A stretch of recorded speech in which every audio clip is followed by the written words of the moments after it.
All Elite Wrestling seems to be all the talk in the wrestling world, with WWE Superstars seemingly biding their time before they can try to join the new wrestling league.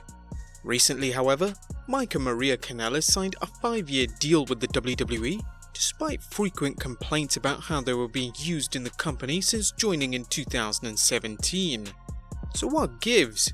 Join us now as WrestleLamia looks at why Mike and Maria Kanellis re-signed with the WWE.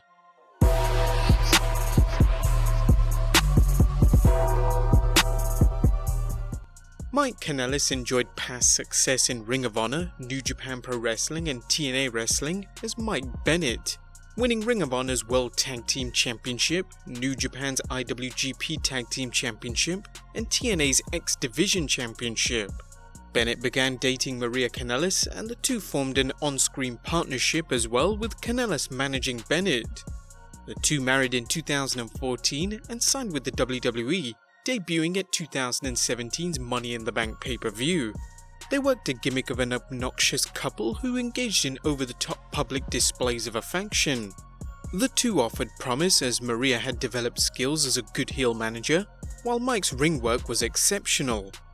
However, Mike took time off to battle drug addiction, and Maria announced her pregnancy in September 2017. When the two returned to wrestling, their appearances were sporadic, with them eventually settling on 205 Live, hardly the place where superstars are made.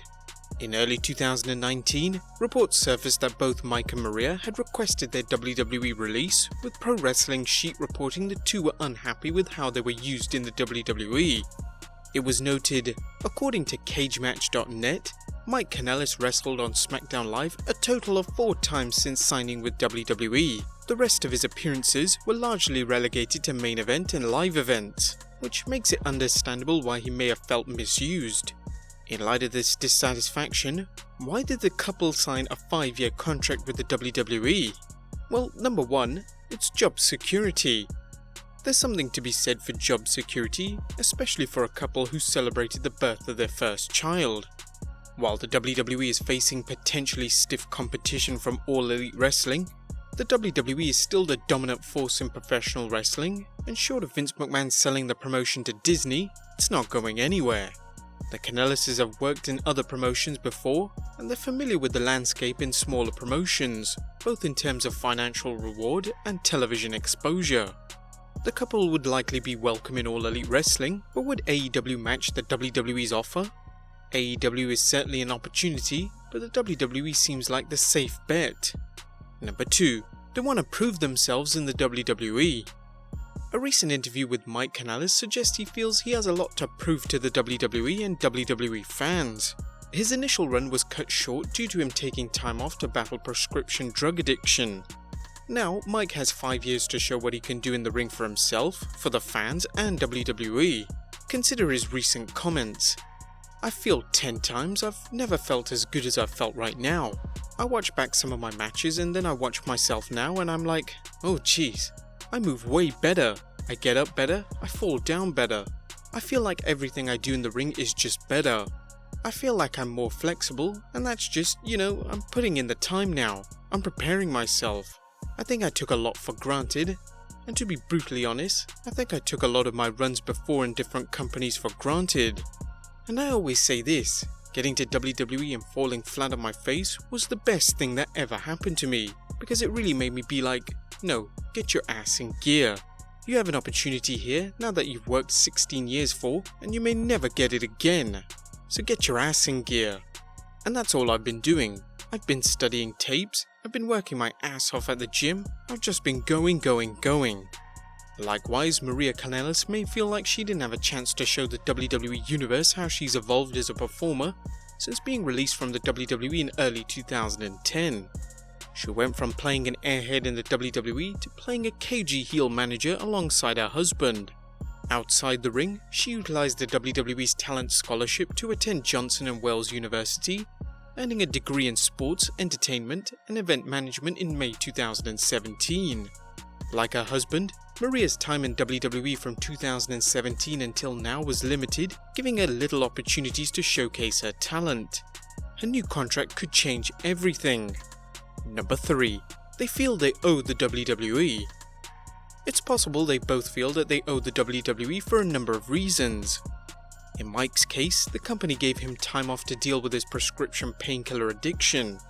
He asked for this time off shortly after his WWE debut, certainly an inopportune time for the company considering Mike had just signed on.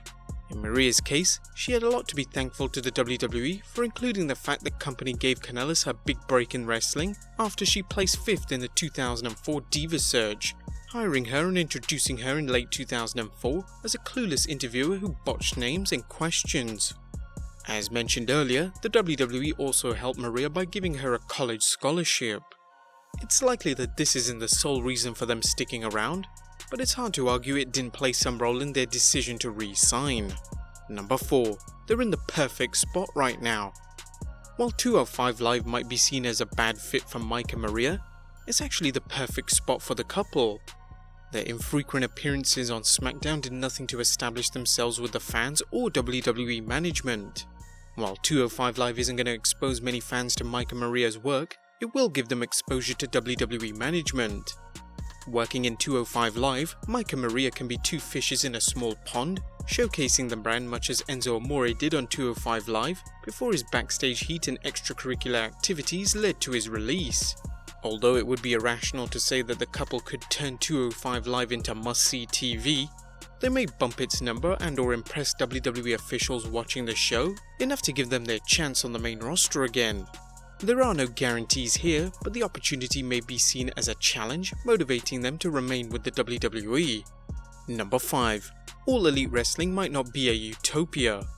Make no mistake about it, AEW is offering wrestlers a chance to earn good money working in an environment where they're not shackled by a clueless creative cadre. Nonetheless, there are a few guarantees in life, and Mike and Maria could find themselves stuck in the mid-card at AEW. Some fans are already complaining that AEW's executives such as Cody Rhodes, Kenny Omega and the Young Bucks are going to book themselves at the top, making it difficult for other stars to hit the main event. Frankly, it's too early to tell, but the possibility may have crossed Mike and Maria's mind, leading to them going with the sure thing, a case of going with the devil you know rather than the one you don't.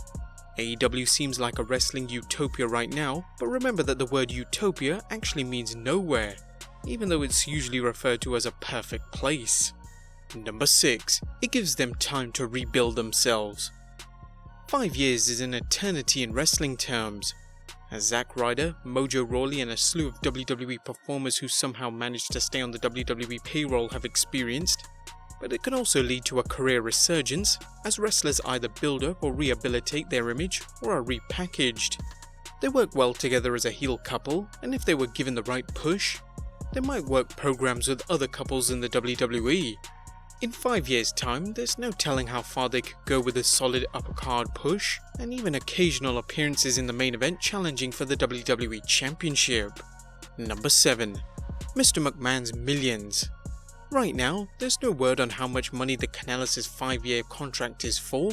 However, we do know that the WWE has been throwing money around like the days of Mr. McMahon's Millions, the fabled on-air giveaway where Vinnie Mac fumbled his way dialing fans on the telephone and dispensing small fortunes for answering the phone with the correct phrase of the day.